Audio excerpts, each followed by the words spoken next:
Okay. Could you make any more noise on the I microphone, thought it please, was Fabio? muted. Yeah.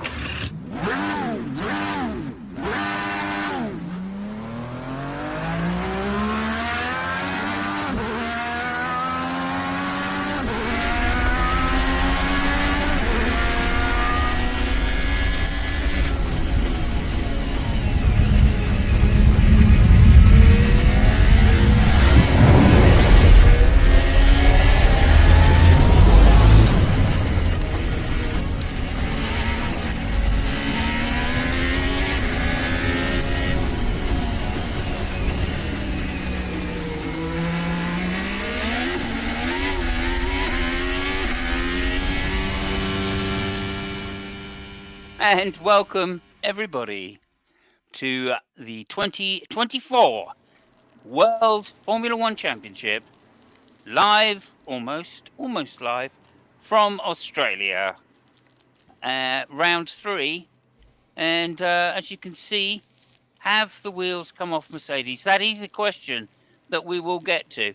And I know the picture looks like we're going to say yes, but we may or may not say yes. We'll see. We will see. Just like to welcome my guests with me today, or host guests with me today. Fabio, the Italian Hello. expert. Hello. Could you just test you? You are an expert in Italian, are you? Yes, yes. Okay. What else? How would you say yes in Italian? Sì, sì. See, there we go. Sì. Just to prove it there. He is, in fact, an Yeah. expert in Italian. And also from Scotland, I believe. Not an expert. Lucky Wolf in 7. Good evening. And could you confirm you are from Scotland? Yes, I am from Scotland, and And I know I'm from Scotland because I'm looking at this guy still driving on the wrong side of the road. Terrible. And how would you say yes? You answered yes. How would you say that in Scottish? Yes. And that's why we know he's an expert. He is an expert. Okay. The answer, the correct Well, answer. that's a different part of Scotland from the part that I come from. Oh, okay. Where That's they not speak like real. that. That's not real. Scotsmen don't say that then, no. I'm from the west end of the city. Thank you very much. Okay. So yeah, not real Scotsmen don't say aye. Okay, that's great. Thank you so much. We're going to get on with the race review as always. And as always, I'm going to increase the speed with which I would normally do this. So hopefully we can get through it a bit quicker and then have more time for the show. That's what I'm hoping. Okay, if you are joining us, please remember, don't hesitate to put questions, comments in. We will read them or show them on screen at least. Okay, so qualifying was Max Verstappen, Sainz, Lando, Leclerc.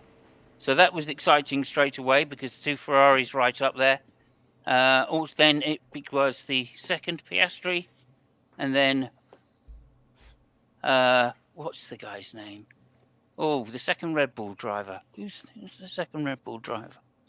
Can't remember his name now. It's gone. Anybody help me? It's the North American guy, isn't it? South American, sorry. South American, rather. South American, yeah. He comes from South America, according to Helmet, yeah. No? Okay. We can't remember his name. Whoever he is, he was in the second Red Bull. How long he'll be there, we don't know. Anyway. Lights go out, of course. Max Verstappen gets a flyer, despite the fact allegedly his brakes were on. So he managed to get away first. The amount of bullshit in this particular Grand Prix was outstanding. Followed by Sainz, Norris, Leclerc, Piastri, and then a great start from Alonso. Alonso rumoured, of course, to be potentially a Red Bull driver.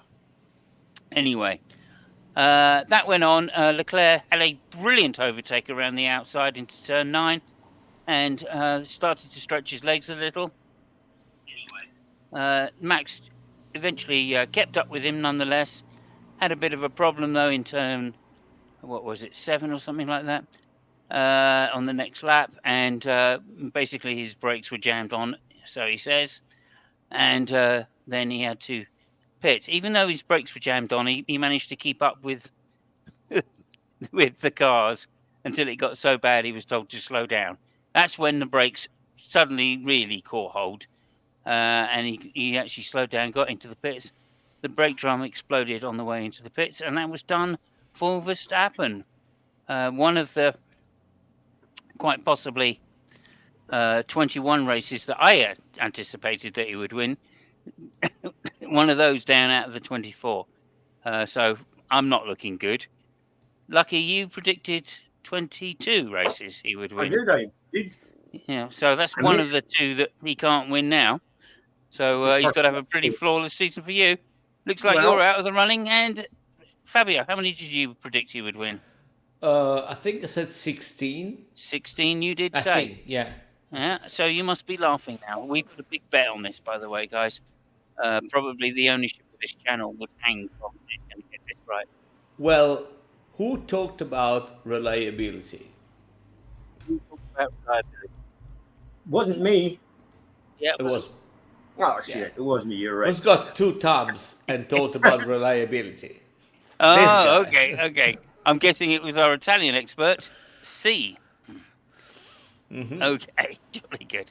Anyway, race went on. Funnily enough, race went on. Next one out was Lewis Hamilton. Who'd have thought a Mercedes breaking down? If only somebody had mentioned reliability, I would be surprised. But I am surprised because I don't think anybody did.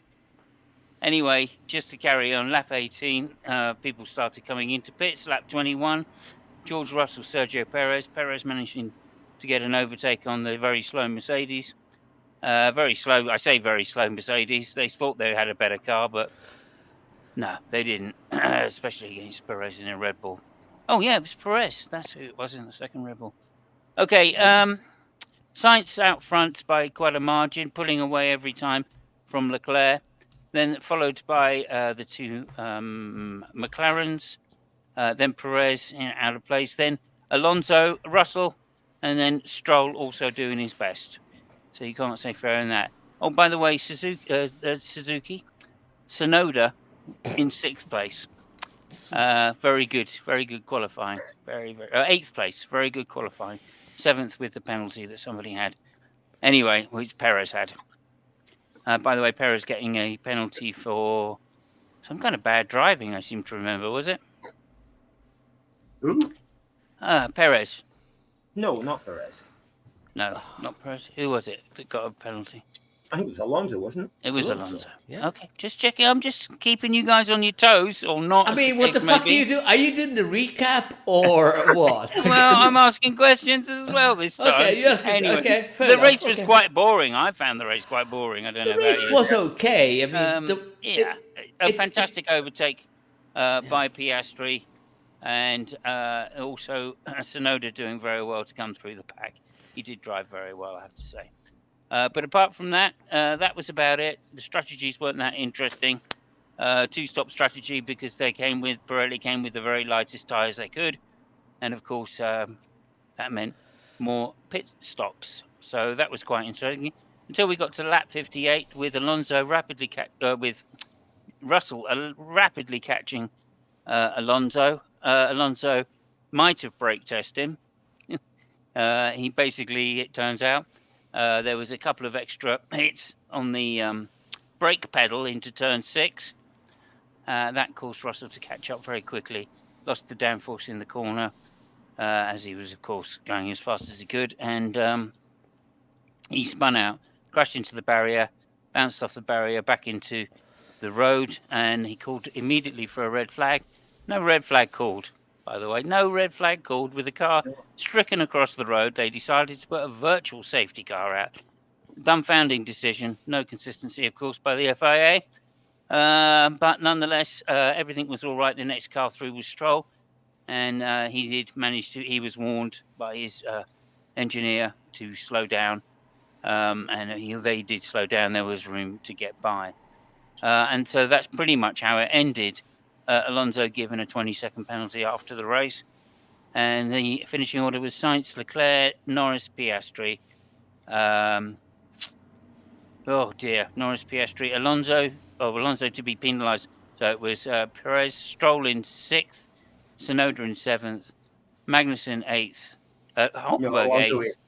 Alonso eight. Alonso 8th, thank you, and Hulkenberg 9th, and Magnussen 10th. Unlucky Yeah. to Albon, who nearly got the point. I think he should have got the point. Well, no, he should have. Well, anyway, we'll get to that. Anyway, so that was the race. And as usual, that means that what's his name? The Dutchman, the Flying Dutchman, leads the championship by just 4 points from Leclerc. Sergio Perez in 3rd place. Carlos Sainz, Piastri, Norris, Alonso, Russell, Hamilton, Stroll. Doing very well, Stroll. Okay, so that's my race review. I'm going to pass it over to Fabio for his while I go rapidly and get a cup of tea. And only. He muted himself. Like, okay. Yeah. I muted myself. Yeah, Okay. just in the middle of the sentence, but it's fine. Fuck it. Fuck me. Just randomly. I don't give two shits. Okay, over to you. It was an interesting race, not the best race ever, but it wasn't that bad. At the front, granted, there was not too much things going on, but there was some really nice duels. Mid-pack, the Us managed to get points. Alonso put up, a very good race. Russell, did what he did. The McLaren were okay. So I mean, all things considering that we were in Australia, it wasn't a bad race. The circuit doesn't actually.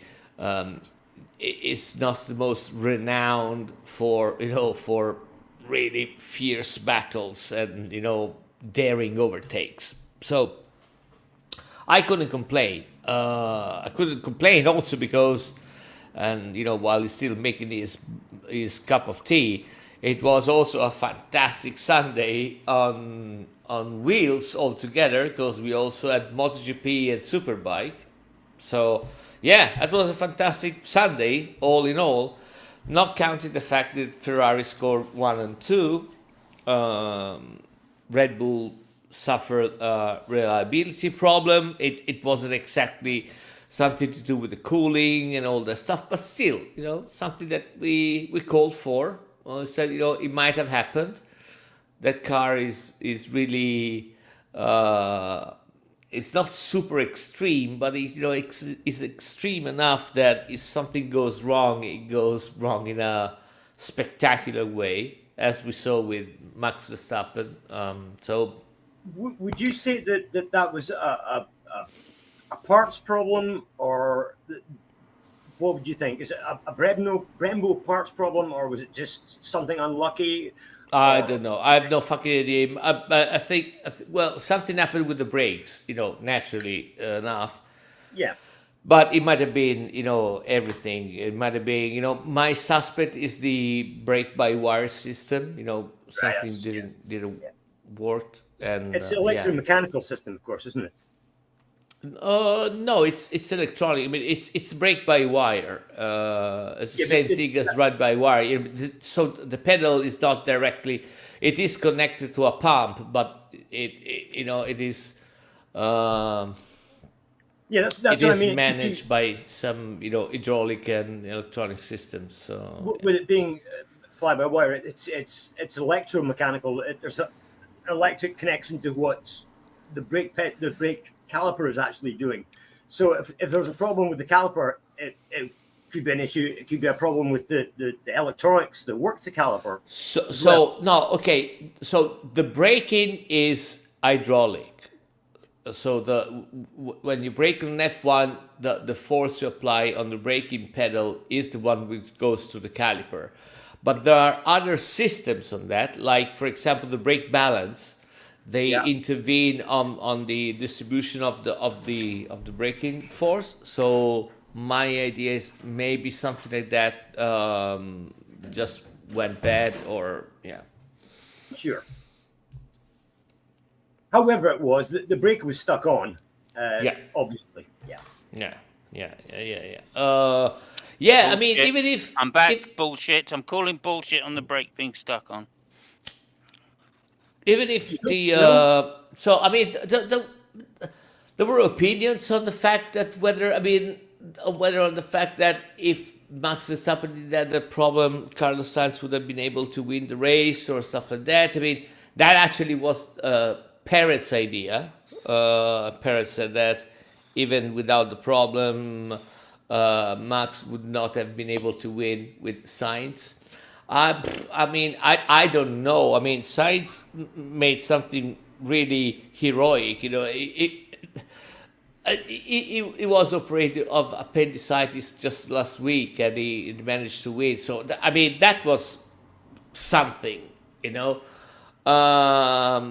The fact that Perez says so, I think it's because he got 56 seconds, you know, from sides. So maybe he had to say so. I'm not really sure. The same thing.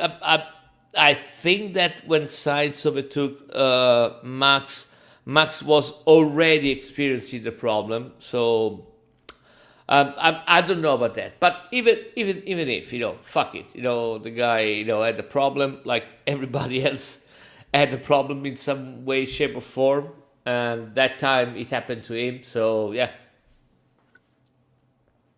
it's the races. So yeah, I'm not complaining about that.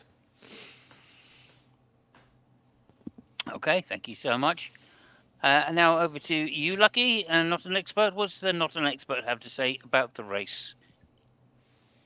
Well, of course, we must start off with our man, Logan Sargent, and his race weekend, which wasn't a race weekend.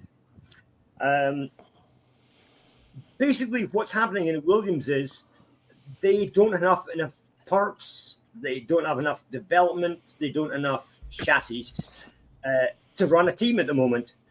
And because of Albon's crash, they gave Sargent's car to Albon, who was more likely to actually finish the race and get points than Sargent ever was.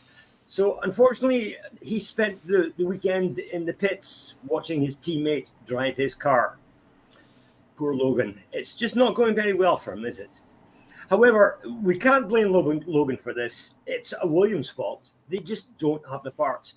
And the team principal of Williams was interviewed by Ted Kravitz and basically admitted we're just not ready for this season, to be honest. And he said he was really sorry to Logan, but it's just the way it was. The internet is awash with conspiracy theories about how the FIA and Formula One want to keep Americans out of Formula One. That's just a load of crap. It was just unfortunate that Logan's in the position he is, a team that cannot cope at the moment. So that was Logan Sargent's non-weekend. Didn't even start the race. No points, no nothing for Logan. Yeah. Again. I think there was also a quote on that. I think from someone. He said, "Are you going to go my way?" I think that was Ted's brother said that. Lenny. Yeah. Yeah. There you go. No, I mean there is a thing to be said about the old Williams thing, and I'm struggling to say because I know that Simons is a big Williams fan, and I respect that. But the FIA doesn't want Andretti to step in, and then we have Williams at the current state of affairs. It seems to me that it's really mind-boggling. I don't understand. I really don't understand. I was under the impression that they have to turn up at a race weekend with all the equipment needed to run a race weekend, and Williams don't seem to be able to do this. No. There is no such rule. The thing is that, I mean, you're in F1 for Christ's sake, right? So you got to bring the things that you need to race, and they didn't have a spare chassis. You know, they could. I mean, it's it is not on par with all the other teams. You know, that's as simple as that. That's the way I would put it. You know, and again, would they not be contractually obliged to be able to be equipped to run a race weekend? yeah. I mean, but they had two cars. They are obliged to race two cars. That's it. And they had two cars. They had the bare minimum to race, you know, and that's it. Yeah, okay. But the two cars, but not enough spares to run if anything happened. Yeah, but I mean, also, just one of the reasons given by the, I don't know who it was, James Consonant, was, no, it's not James Consonant, no, Fowles, James Fowles said that they developed the chassis late. They'd only just got it through crash testing, and they needed to, obviously, once one got through, they only had two more just in case. In fact, they only had one, and they were only able to build one more since then. So they also said that it's likely, because that one is crashed and they've had to spend the time trying to repair that one, that they won't have time to build another one. So no, they didn't. No, they didn't have a chassis. They didn't have the chassis. No. But now they've sent the other one back to Britain, the broken one. Yeah. They're repairing that one, and that means they won't have time to build another one. Okay, so they're still repairing got two. the other one. Okay, so one and a half, again, then. more bullshit from this weekend. Yeah. Why didn't they just build a new one and then repair the other one in the off week, just in case they needed it then? So they're not going to have not going to have a spare one again. Yeah. Yeah. So you're telling me that if something happens in Suzuka, we're back to square one. This is what is going to happen. Yeah. Yes, that's exactly. I mean, honestly, that's bullshit. Yes, exactly. In fact, it may be two races that they won't have a spare chassis. Yeah. It takes that long to build one, apparently. I do Which is kind of fair feel enough. sorry. It does, but yeah, go ahead. I do feel sorry for Logan this weekend. I mean, none of this was his doing. He got the short end of the stick. So yes, no, I agree. I completely agree. Let me just find that little meme that we had. Oh, there it is. Okay, there we go. Okay, let me just present. We did this meme, and we'll see what happens. There it is. Can you see that, guys? Don't know if it's possible. It's very little, but yeah. I can't. See well, of course it's little. How much did I pay for this seat? Yeah. So there we go. Not enough. Not enough. Not enough to have them build another chassis. Yeah. So at least a few million short, we're guessing. Anyway, there you go. Yeah. That was that. Yeah. I mean, other interesting things. I mean, there was Helmut Marko said during the weekend. He, I think it was during the qualifying. He said, "Oh yeah, maybe Ferrari they're getting on with the engine and stuff like that." By the way, I think it was on Mac's car that they changed the power unit or something like that. So that's correct. Yeah, they had a new power unit, and they were panicking because they thought it was the power unit that had blown. Yeah, so while Helmut Marko was complaining about Ferrari allegedly going up with the engine, he should have, checked his car brakes, maybe. I don't know. I mean, it's just a thought. Yeah. Helmut Marko said quite a few things after the race, of course, some of which was highly entertaining, about the second team. He also happened to say, no, we're only going to visit Poland. But apart from that, he also said that Ricciardo may not be the man for Red Bull. In fact, they're looking at possibly replacing him if he doesn't improve in a couple of races. So there we go. The pressure has been put firmly and squarely on Ricciardo to outperform Tsunoda. Bearing in mind, Tsunoda qualified 8th, Ricciardo qualified 18th. So, and this is coming from Helmut Marko, This right? is coming from Helmut Marko, the person who loves Liam Lawson and does not like Ricciardo. And the guy which basically destroyed one of the greatest driving academies ever existed. Is it that same guy? Yeah. Yeah, I believe so. Okay, Yeah, fair enough. No, I just trying to put things in perspective. So yeah, good job. Okay, so yeah, just there we go. Anything to add on that? No, Fabio. no, just a small comment about the old Alonso thing. Yes. So I personally think the 20 seconds were bullshit. I don't think that. So Alonso hasn't done anything that any driver in any category has ever done before. It wasn't dangerous. He just tried to do his best not to be overtaken on the following almost straight and DRS enabled part of the track. Russell got caught by surprise. I'll give him that. But I know. I mean, there is the telemetry that Alonso, basically lifted the gas like 100 meters before, the turning point, which is consistent with what he said he was going to do. Meaning that he was going to take the first right corner slower in order to have a higher acceleration and maybe get the guy behind, by surprise. But I think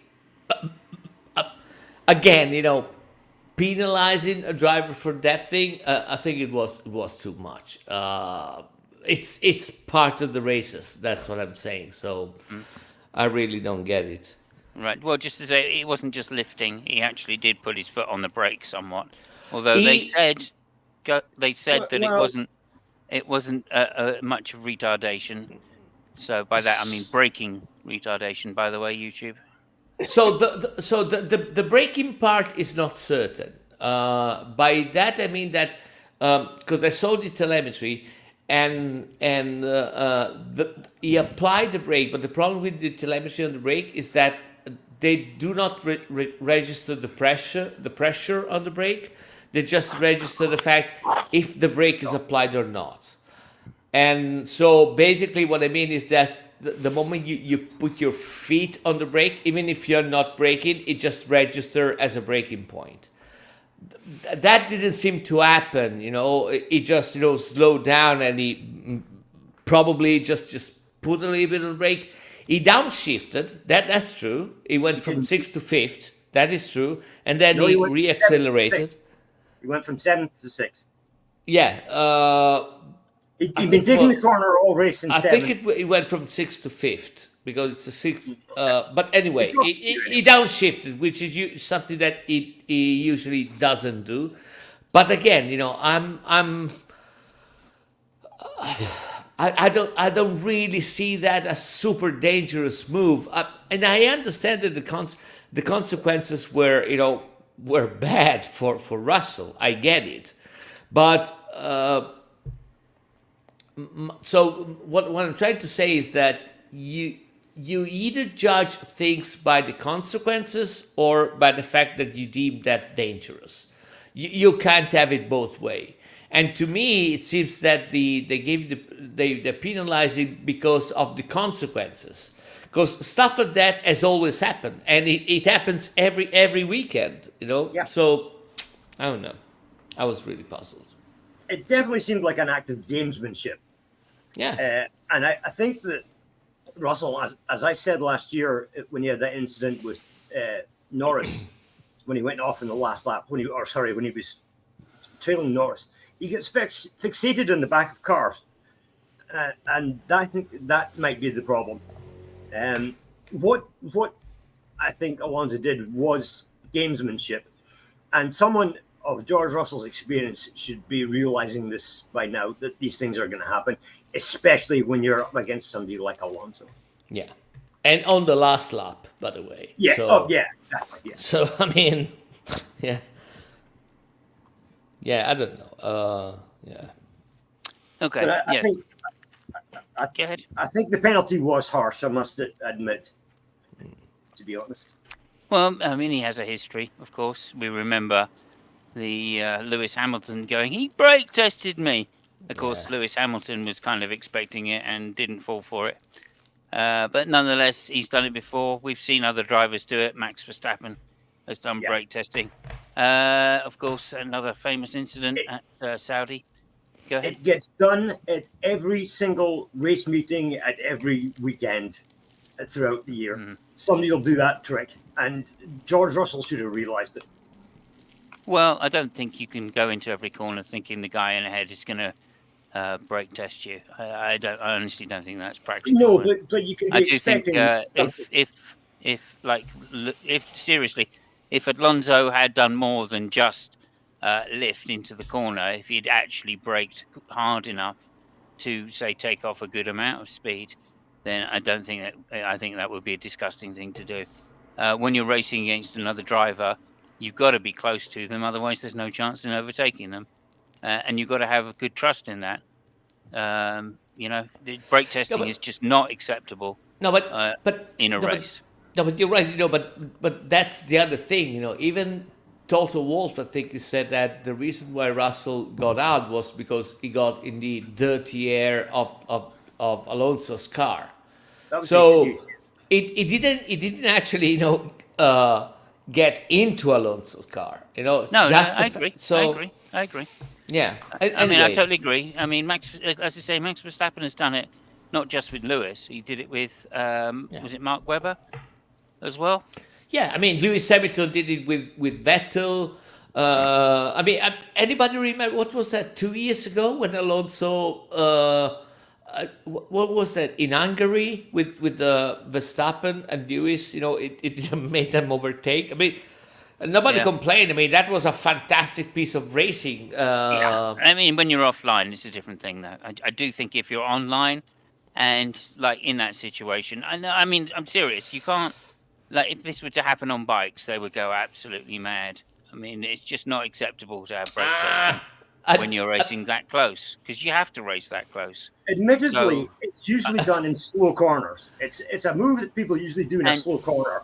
My point being is, if it's gradual, if it's a lift, right? If it's not braking, right, then that's acceptable, right? Because you are there to judge the other car's speed, right? So if somebody lifts off, but if you think about it, if somebody lifts off right in the middle of an accelerating zone, like that's a horrible thing to do to somebody, because you're right on their tail and you're accelerating as hard as you can. You have no time to react. Okay, so but that's the issue here. Is go ahead.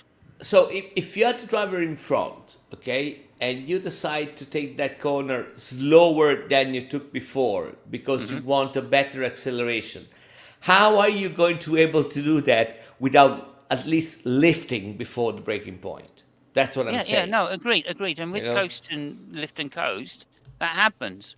Yeah. And so the drivers can get that. And what I'm saying is, it's the sudden change, right, when it's not necessary, right, when it's literally trying to stop somebody else getting on your tail. I don't know. That's the difference here. You can't brake, like, excessively in a braking zone, right, 200 meters early, come to a stop 30 meters away from the corner and go, well, I'm just trying to get a fast out. That doesn't make sense either, does it? So yes, listen, your thing is right. Okay, if someone is trying to get a slow in, fast out, all right. But if they're doing it in such a way as they're not even they may be getting the fast out, but they're so slow in that they're losing so much time on the corner. That can't be acceptable, can it? Listen, I mean, I don't know. I mean, okay. The 3 laps from the end last Sunday, Bagnaia got into Marc Marquez like there was no fucking tomorrow, and it was 3 laps from the end. There were, I think, third and fourth. They both crashed. not a peep was made. Even Marcus said, I don't know where the fuck it was going, but that is a racing accident and that's it. So what I'm saying is that, there are some other sports where, there are even harsher thing happening. And again, my old point, I mean, I'll grant you everything you said. I'll grant you. What I want to know is that if they decide the penalties on the fact that something is dangerous, or they decide a penalty because of the consequences of something happening. Yeah. That's the only thing I would love to know from them. I hear that, and that inconsistency in the FIA, we are not shocked about. It's been a long. No. I mean, let's face it, race to race, this changes. Yeah. I do think that a penalty was good in this case because it's a high-profile driver, number one, and secondly, he has a history of doing this, and thirdly, I think that what's bad about this is that he didn't brake hard. Now, if he'd actually put his foot on the brake hard in order to brake test somebody, which is what you do, you slam your brakes on suddenly, then I think he should have, been given a much harsher penalty than just that, probably thrown out of the race or banned from a race or whatever. But the fact he didn't just means that he was doing, or could be seen to be doing, exactly what he said, which is just slow in, fast out. And that's fine, absolutely fine. A driver should be aware of that. I think he was considerably slower in than he could have been.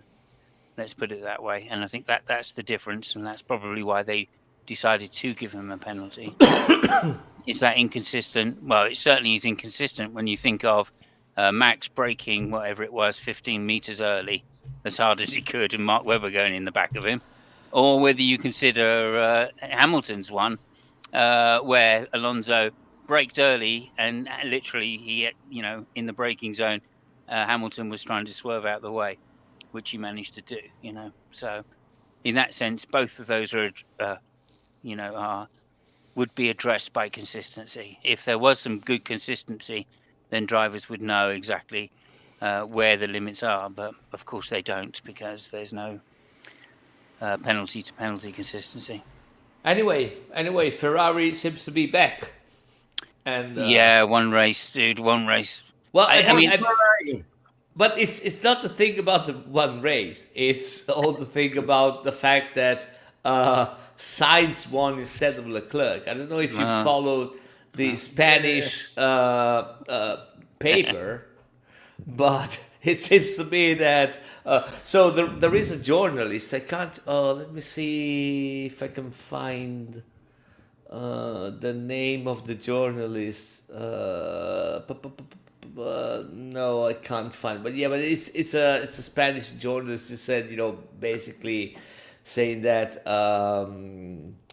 that Ferrari is wrong because they ditched the wrong guy, and Sainz is going to be the next world champion. They took somebody which is at the end of his career with dubious moral choices, which that would be, I shit you not, Lewis Hamilton. So yeah.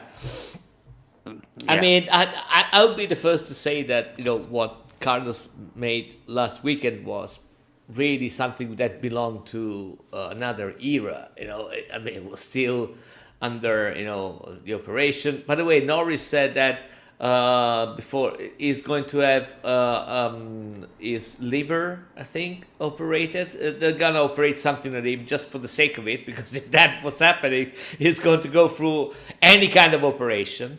So yeah, and that's it. So it was fun to read and fun to watch. Everybody now is jumping. How are the Italian press taking this? Carlos Sainz doing so well, yet being sacked.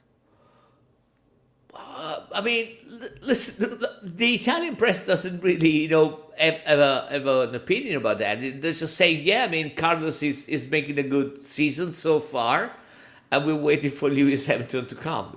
There is not anybody in his right state of mind would say that Carlos Sainz is a better driver than Lewis Hamilton overall. That is not even in the far away scenario. You can't even see it at the horizon. So yeah, I mean, on the other end, I mean, you got to put yourself in the state of mind of Carlos Sainz. Carlos Sainz is unemployed for next year, so he literally has nothing to lose. He's in an extremely strange position. I was thinking about this earlier on this evening, and I can't think of any driver who's ever been put in a similar position where at the very start, in fact, before the start of the season, they know that they're going to be unemployed at the end of the year. I mean, there's people been halfway through the year sacked or towards the end of the season sacked, but never anybody who's started off a season knowing that they're going to get their P45 at the end of the year. I mean, I don't know. Carlos is as this is always been seen as not a super driver, right? The thing that the Sainz says is that he's super consistent, and when he has when he needs to to grab the occasion, is there. That is true overall. So, and also I think the fact that he is without a contract for next year, he has to show something, and this is another thing which can make you go a little bit faster, if you get what I mean. It just improves your. So yeah, I would say that, but. I mean, he's still Carlos Sainz. I don't think that anybody. I mean, if you had a racing team and you got to pick between Charles Leclerc and Carlos Sainz, I mean, nobody in his right mind would pick Leclerc instead of Sainz. That's just what I'm saying. But just because of the fact that he won last Sunday and the race before that. And again, in that article, they said, "Oh, I mean, he should have won last weekend too, and only because he went through an operation." I mean, come on. That's purely speculative. Yeah. Purely speculative. One thing we must say is that he had an operation, as you mentioned, an appendix operation, and it was back when he had Grand Prix. I think that's quite an achievement that he should be proud of. Well, that happens when you got, first of all, you haven't got a contract for next year. Second of all, when you got bill to pay, so. Of course. Yeah. That makes miracles. Yeah. And, when we talk about coming back from injuries, I think we can all go, okay, but it's nothing compared to some MotoGP riders in the past. Oh, fuck me. Come on. Really, I mean. Broken their collarbone and got back on a bike. Yeah, Lorenzo actually made that. He broke a collarbone on Thursday, I think, and he went through an operation and said, "Why don't we race on Sunday?" Yeah, because they broke a collarbone 2 days ago, and he just went there and he raced. So Mick Doohan did something similar. He had a really bad injury, went back on the bike, and made it even worse, I think, at one point. Yeah. So yeah. But anyway, not to mention a few others, but quite a few. As Barry Sheen, famous for riding with broken bones. In fact, I don't think he had. There was one race he did where there was not a single bone in his body that wasn't broken. But anyway. Well, Barry Sheen, when he was walking at the airport through the machines, they were always ringing. Yeah. And he had to say, it's because I got, a gazillion nails in my body. That's why it's fucking ringing. So. Yeah. Anyway, just to say, not that it's not a good, hell of an accomplishment, because, of course, modern Formula One cars have so much G. It must still hurt him, nonetheless, to be racing. But I would just say Ferrari being back was the original thing that I wanted to comment on. Mm-hmm. I don't think Ferrari are back until Leclerc is winning again. As much as it is a great thing that Sainz is winning, I think Sainz is winning through consistency, not through speed of car necessarily. Yeah. Well, and go ahead. No, I mean, so you might be right. I don't know. The thing is that it seems to me that the car this year it's a huge improvement in areas where they had problems last year. Too true. Tire management seems to be better. The overall balance of the car seems to be better. They are able to run with not such a huge downforce as they had to do, last year in order to get performances. So I think that the car is better, and according to the drivers, the car seems to be easier and more predictable, Indeed. which helps them dramatically in finding the performance, especially during the race. So we got to see. I mean, One race does not make a yeah, team. no. I agree with you. Yeah. And I think once we get back to standard type of circuits that don't suit. I mean, remember Carlos Sainz was known for being very good on his tyres, especially good on his tyres. So I think that might be some of the reason why he was able to pull away from Leclerc on several occasions. Okay, so let me put it this way then. Mercedes wishes that he had this year Ferrari. Yes, no doubt about it. No doubt Yeah. about it. I mean, There that you brings go. up the perennial question: have Yeah. the wheels come off the Mercedes? Well, let's look at it this way, guys. The Constructors' Championship at the moment is Red Bull, Ferrari, McLaren, Mercedes. That's the customer team, and then Mercedes with less than half the points of the customer team. Yep. I think there'll be words being said at Mercedes this week. So you would answer yes. The wheels have come off the Mercedes. Well, if not, they're loose. Yeah, they There's look a loose to me. wheel nut missing. It's more than a wheel nut there, dude. Let's also not forget the fact that Lewis Hamilton decided to ditch Mercedes when he saw this car. Yeah. I don't know what he fucking saw in the car. I don't know what, because to me it seemed to be, when he said that, when people said that, to me it seemed to be a little bit too much to say. I mean, how can he possibly figure out that a car is not going to be good, at the beginning, and say, well, that's bullshit. But so far, it seems to be that the guy still has a knack, for figuring out if the car is good or not. So Ahead of time, especially. yeah. Remember, he jumped a year early to go to Mercedes. Yeah. But, so, although that's completely different circumstances. Yeah.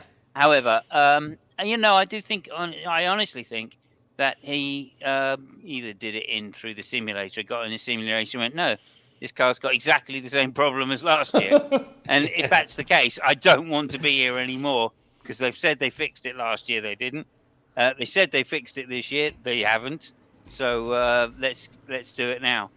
And if what's his name, Elkan, was saying to Lewis, no, we've got it all in hand. Yeah. We've improved the car again this year. We've got similar improvements again for next year. Come to us, we'll make sure you have a good car. So yeah. There is also a lot of people which went away from Mercedes in recent year. James Allison, left. Even Wolves, the one who went to Williams. He was an ex-Mercedes guy. He left. Bowles. Bowles. So I think they might have some minor issues, on that front too. I don't think it's by it's by chance that I think it was this week they said that they were going to hire Simone Resta, ex-Ferrari, the guy which went to us, really good engineer, is going to go to Mercedes. So it seems to me they're trying to rebuild, the technical part of the team. Yeah. So, yeah. That was quite a surprise to me as well, to be honest with you. He has a good name around the paddock, doesn't he? So why he's going to Mercedes? Well, money presumably. But there we go. Okay, so what we've got. Hello, welcome to Bub. Bub says, good evening, Simon, Fabio, and Lucky. Thank you. Who should Red Bull get for 2025? Sonoda, Ricardo, or Perez? Lucky, what do you say? I'm going with Saints. You're Saints for going with Mercedes Sainz? or Red Bull. Yeah. Okay, yeah. Fabio? I think they should get Lawson. Thank you. Yes. I'm going with Lawson as well. Yeah. Remember, he did beat, he's come up at the same time as Alex Albon.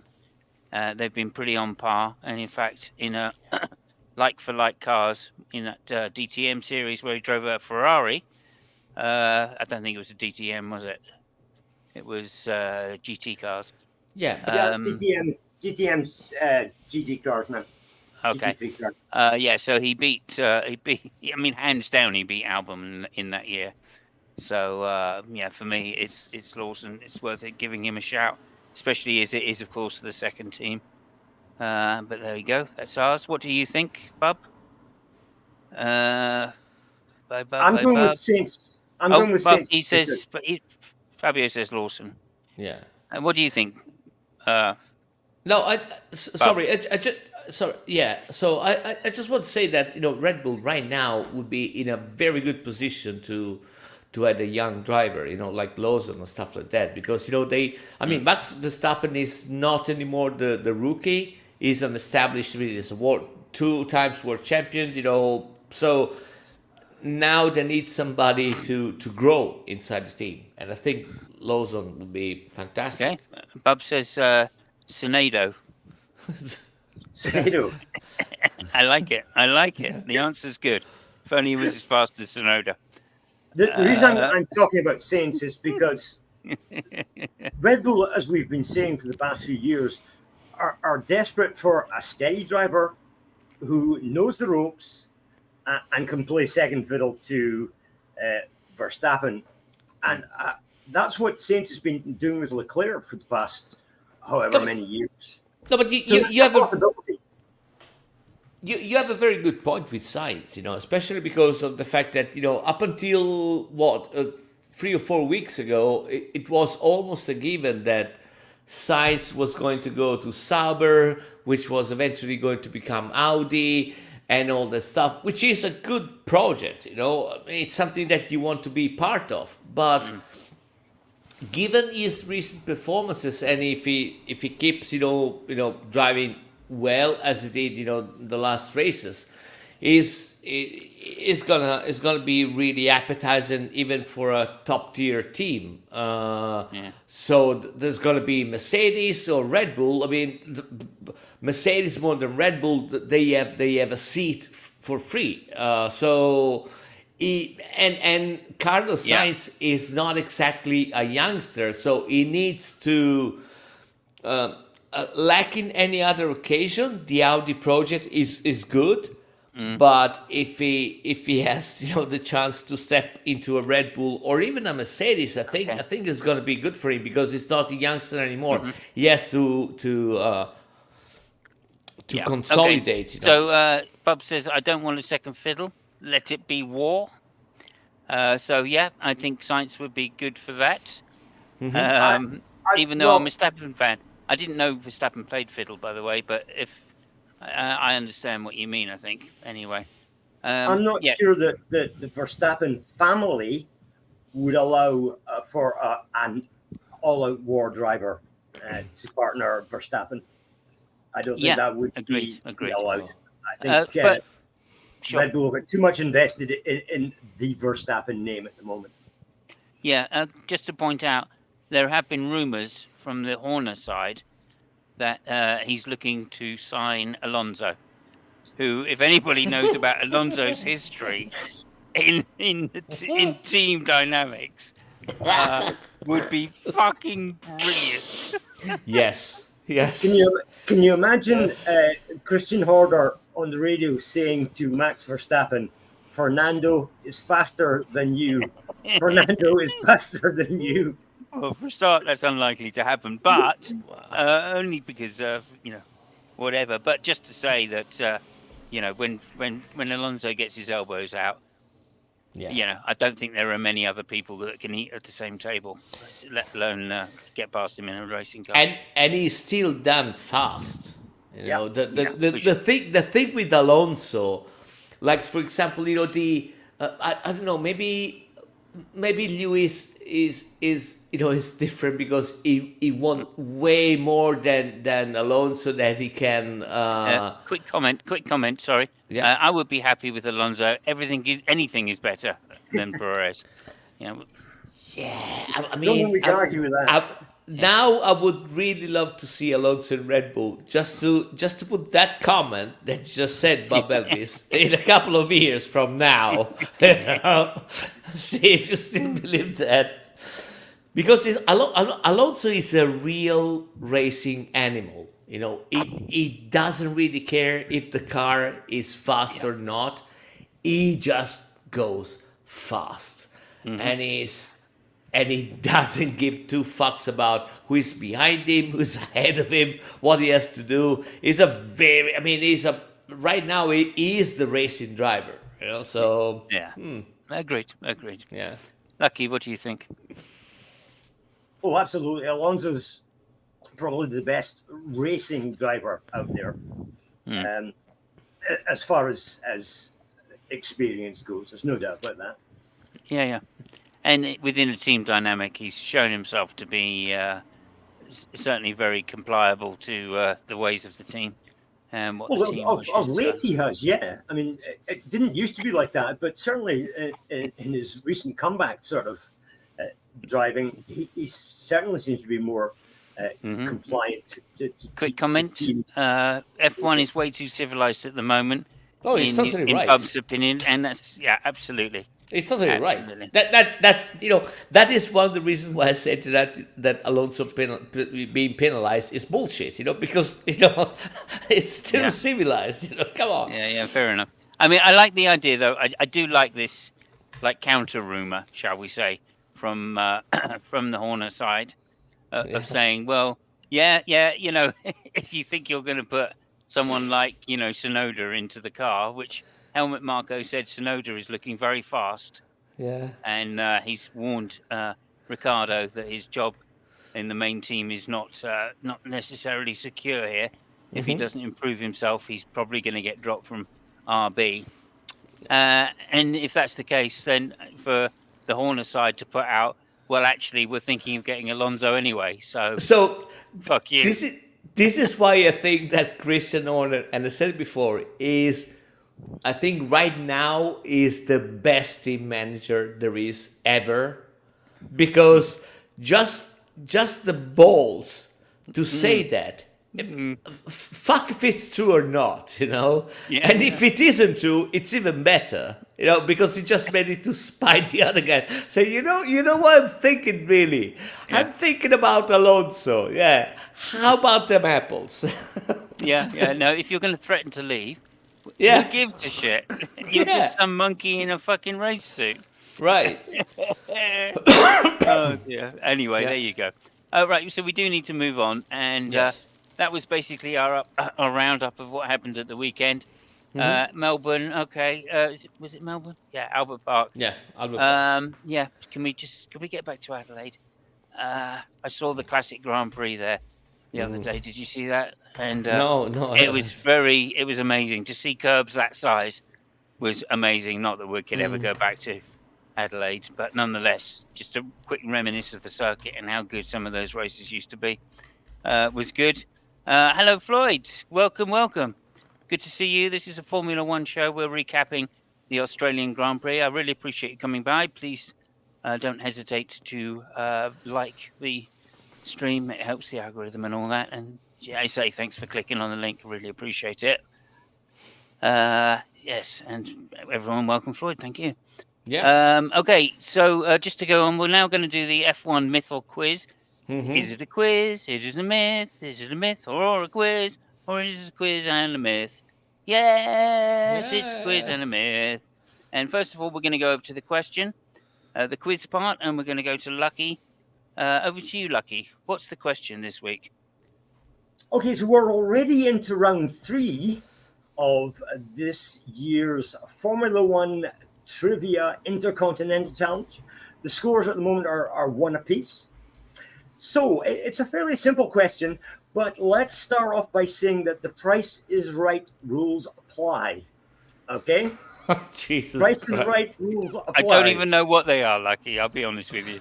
The Price is Right rule is you get a guess, but if you go over the actual answer, then your guess does not count.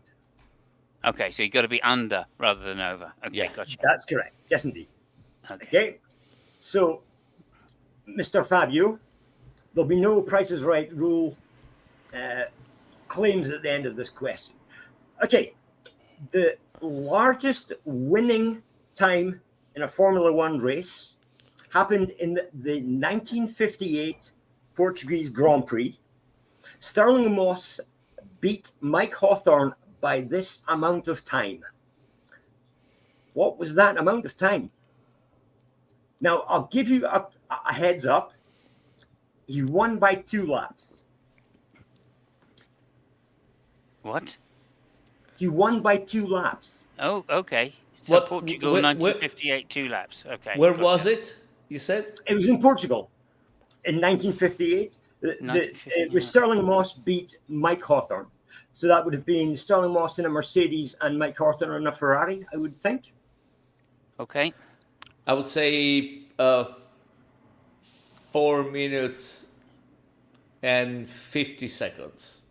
4 minutes, 50 seconds. Okay. Okay. Well, I'm That going was to very go. decisive answer Yeah. there. Portugal. I don't even know where they were racing no in fucking Portugal idea, in yeah. 1958. But however, let's just try and make a few. It might be one of those tracks where it takes 20 minutes to make a lap. Yeah. So it will be out for an hour. I have no fucking idea. It was the the Circuito da Bavista. No. You can't. Porto. No. Stop. Let's give both answers first before you give clues, because Fabio said Well, his that wasn't number. a clue. Oh, okay. wasn't- Anyway, I didn't hear because I was trying to interrupt you. But anyway, let's just say I think 3 minutes is probably a good lap time to go for. So I'm going to say 4 minutes 51 seconds. Fuck Oh, you.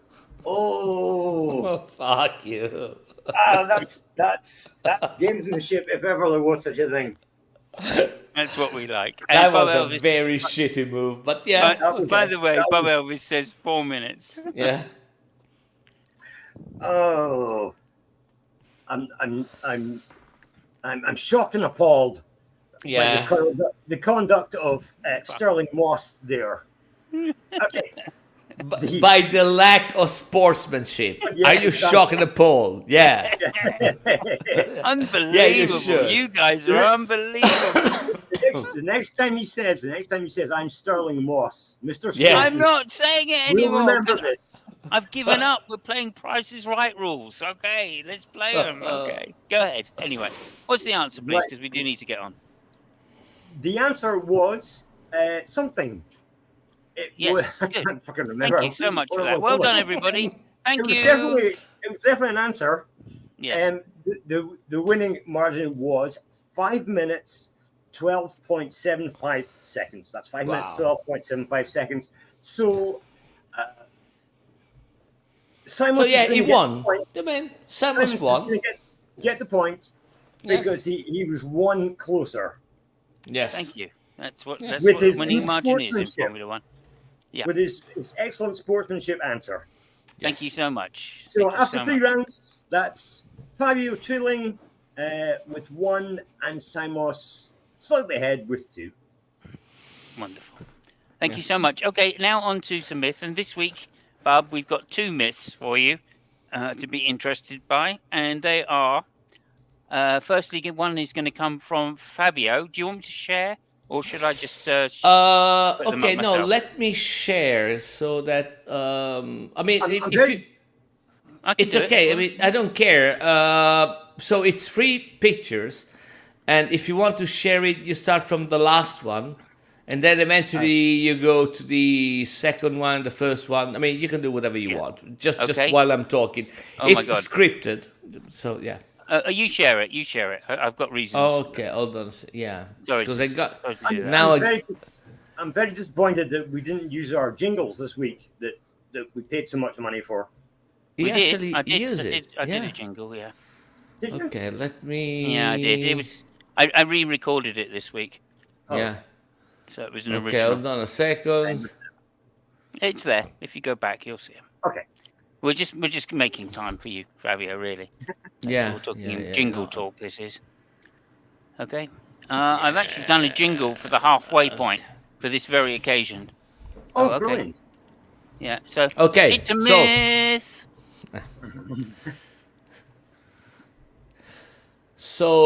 Wow. Okay. Yeah. Okay, so the last day of July 1977 is Sunday. It's a hot day in Hockenheim, and the Formula One race is about to start on the fast German circuit. ATS is a German company that produces alloy wheels, and Gunther Schmidt, the owner, has such a strong passion for racing that he takes over all of Penske's discarded material. The American manufacturer, after a good 1976, in which it also obtained a victory with John Watson in Austria, decided to say enough and get rid of everything. And Schmidt buys back single-seater, tires, equipment, and everything, and lights up at the start of the 77 championship. A lot of goodwill, passion, and a driver, Jean-Pierre Jarier, to whom to occasionally add a second car. Hans Heyer is 34 years old and has a reputation as a slightly brash joker who always goes around the pits with a bizarre alpine hat and with his eyes fixed on the many girls who then form the backdrop to the races. He doesn't like rules too much, and Sayer, he started racing at the age of 16 in nearby Holland, as it was not allowed in Germany at that age.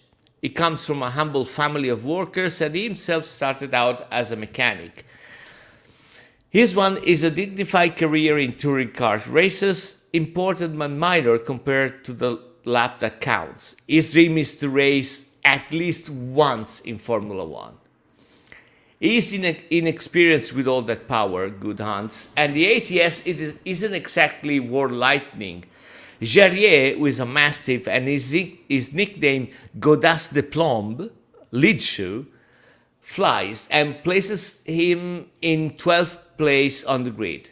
Hans gives everything, but gets 2.5 seconds from his teammate and is only 27th. Those admitted to the start of the race are the first 24. Hans knows that this is his only chance to take part in a Formula One race. He doesn't sleep at night, and with the darkness, he devises the most absurd plan in the history of racing. On Sunday, he shows up in the pits with overalls and helmet. No one is surprised. If someone doesn't leave at the last moment, they could start as a reserve. At the start, however, everyone takes sides. Heyer's plan is another. Taking advantage of the confusion and connivance of the grid girls, whom he knows one by one and who surround the yellow ATS, hiding it from view, he decides to give life to the bravado of the century. When the traffic light turns green and the 24 racing cars rush headlong into the straights immersed into the Teutonic woods, Heyer comes out of the pits amidst surprise, whistles and applause, and takes off as if nothing had happened. It's a complete joke, of course. Everyone immediately realizes that Hans has started clandestinely.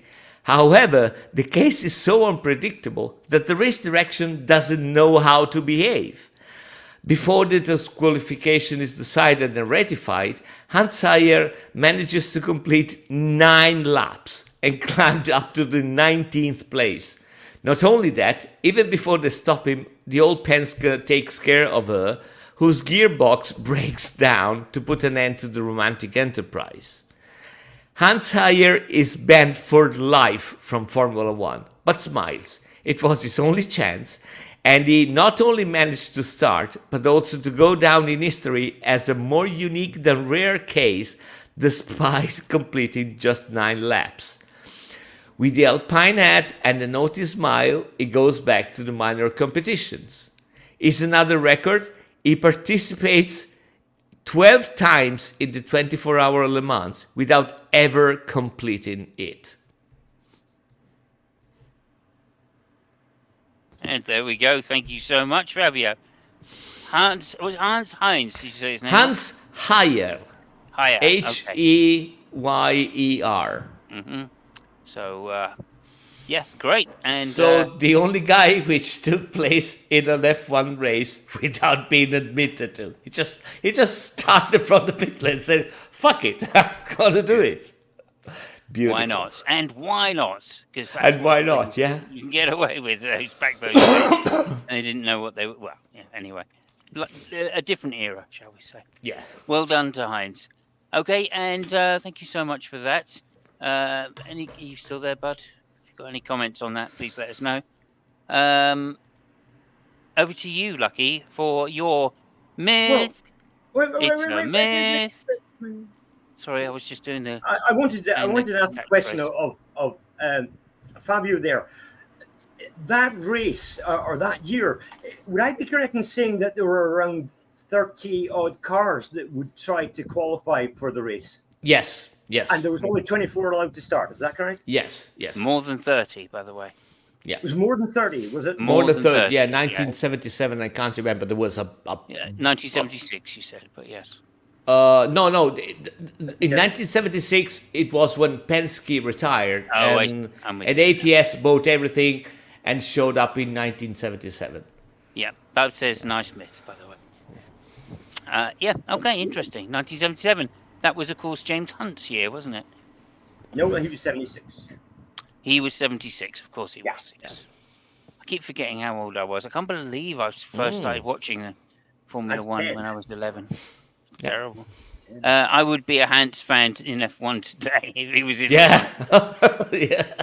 Yeah, I think we'd all be somewhat of a fan, but somewhat he probably couldn't afford to even get into the pit anymore. So there we go. Well, I was the way to say, I don't think he'd probably have a pit pass. Yeah. No, he has been banned for life. He can't go to an F1 race anymore. So, yeah. But there we are. Okay, over to you, Lucky, for your myths. Okay, I actually hadn't planned on this one tonight, but we'll go for it because it was kind of late.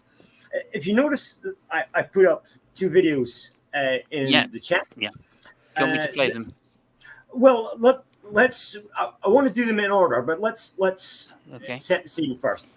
And the end of 1990, famously at the Japanese Grand Prix, Ayrton Senna drove into the back of Alan Prost at the first corner. Now, the following week, after Senna had denied there was any wrongdoings, he then had an interview with Jackie, I'm dyslexic, Stewart. Now, if you could play the first video, and yes, this is part of the interview that Jackie Stewart had with Ayrton Senna. Okay. Jackie Stewart, there it is. I think this is the first one. Yes? Yeah, that's the one. Yeah. Excellent. Okay. Let me ask you. We have a listen to this. If I were to count back all the world champions, and after all, this is the 500th Grand Prix, if you totaled up all of those great champions, the number of times they had made contact with other drivers, that you in the last 36 months or 48 months have been in contact with more other cars and drivers than they might have done in total. I find amazing for you to make such a question, Stuart, because you are very experienced and you know a lot about racing. And you should know that by being a racing driver, you are under risk all the time. And by being a racing driver means you are racing with other people. And if you no longer go for a gap that exists, you're no longer a racing driver, because we are competing. We are competing to win. And the main motivation to all of us is to compete for a victory. It's not to come third, fourth, fifth, or sixth. I race to win, as long as I feel it's possible. Sometimes you get it wrong, sure. It's impossible to get it right all the time. But I race designed to win, and as long as I feel I'm doing it right. Some people agree, some don't. In the end, I'm the one who is doing. I'm the one who is driving. And I can only do what speaks from my mind. Okay. So, subsequent to that interview, Senna actually admitted that he drove into the back of Prost. Oh yeah. However, with the help of Max Mosley and Bernie Ecclestone, they kind of shielded him from Jean-Marie Balestre, who was still the president of the FIA at that time, and kind of smoothed things over. However, Senna said that stupid phrase that put sim racing back like 4 years. If you're a racing driver who no longer goes for a gap, you're no longer a racing driver. And that was a fucking excuse that we used to hear in the sim racing every fucking race when some idiot would dive bomb you from 20 car lengths back. However, if you play the second video, Simos, Yeah. the story will unfold further. Okay. There we go. Let me just share that. I think Oh, before we go, let me just say hello to Aslan Ann. Aslan Ann. Thank you so much for coming along to Kick. You're very welcome here. We do this every 2 weeks, and we hope to see you again sometime. Please, thank you for following. So yeah, new viewer there, guys. If you want to say hello to Aslan, Hello, Haslam. thank you. Thanks for coming by. Thank you. Okay, and back on with the myth. We're just talking about Ayrton Senna and his famous crash with Prost. Okay, I'll play it now. I asked the right question. Nobody was prepared to ask the question I asked. I am absolutely convinced was then that he had intentionally run into Alan Prost to take away the World Championship opportunity to Prost, or for Prost. I asked that question in the very next race, was the Australian Grand Prix. He had cancelled the interview the day before. He was 3 hours late for the day of the interview. I didn't change the question. And I think maybe only myself could have asked the question because of my World Championships, because he has won or did win the same number of World Championships as I did. But the press didn't want to ask the question because they may never get a chance to speak to him again. And what he said to me that day was he would never speak to me again, ever, when we came off the interview. But 1.5 years later, he phoned me up and said, look, I'm sorry, because he said then that he did not intentionally do it. He later admitted that he did intentionally do that to Prost. And when he phoned me back, he said, look, I apologize. I told you a lie. I'd like you to help me work for safety. And I'd like you to tell me how I should go about it. And we then spent a lot of time together on the phone, occasionally face to face, in his hotel suite in Melbourne, in Adelaide was the first meeting after that incident. And that was 1.5 to 2 years later. So there we go. I don't have to say much about it. I think Jackie Stewart pretty much says it all. This business about no longer being a racing driver when you go for a gap. Senna was on the back foot. He went for an answer. He knew it was bullshit. What else could he have done at the time? However, it's a shame that people still quote this nonsense. See that guy in the feet there? Why didn't you kick his car, Fabio? Behind you. He's cutting you off. Yeah, Every well, time he cuts you off. to be fair, I think the guy saw a gap and he thought, well, he's no longer an Italian driver if he doesn't go for it. Yeah, that's it. So anyway, if you ever want to say if you no longer have to go for a gap, you're not a racing driver, you're an idiot. You're quoting somebody who was desperately lying to save face. And that's the myth for this week. Thank you so much. Yeah. Great days as well. I seem to remember, I mean, this is just from memory, the day before in qualifying, when he qualified first and was put in the outside position. Is it that way around? Yeah, no, he qualified the other way first. around. He was the inside position and Prost was the outside position. And he said the pole should be on the outside because it was the racing line. Mm-hmm. And they refused to change it. And he said, well, if something happens in the first corner, don't be surprised. Yeah. Okay, if I get away badly, because that's the way. I'm not lifting my foot, basically. So he actually threatened that before the incident really happened. Go ahead, Fabio.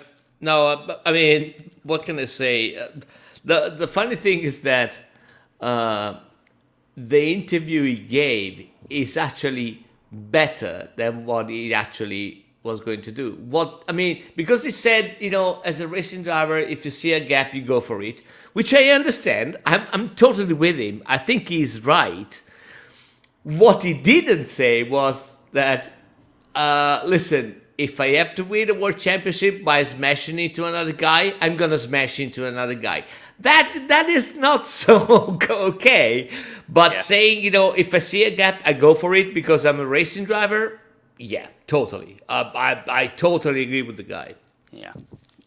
And also, this is bearing in mind, this is the year after Prost won the championship by taking Senna out at the chicane in Suzuka. Same racetrack. So yeah, just to say, this is the case. Oh yeah, same track. Just to say that, and like Senna actually managed to get back onto the circuit and go and take third place enough to win the championship before being disqualified. So clearly there was